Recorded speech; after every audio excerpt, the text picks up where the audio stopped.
आपली स्टोरी आजपासून मी तुम्हाला सांगायला सुरुवात करणार आहे.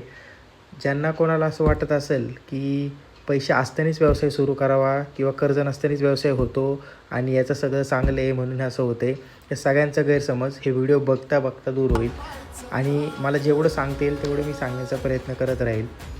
तर सुरुवात अशी झाली, की लॉकडाऊननंतर जेव्हा माझं लग्न झालं आणि लग्न झाल्यानंतर मी महिंद्रा फायनान्स कंपनीमध्ये जॉब करायला जायला लागलो. जॉबला जात होतो, पण घरी खूप अडचणी होत्या कारण की मम्मीचा पगार कमी आणि कर्जपाणी खूप होतं.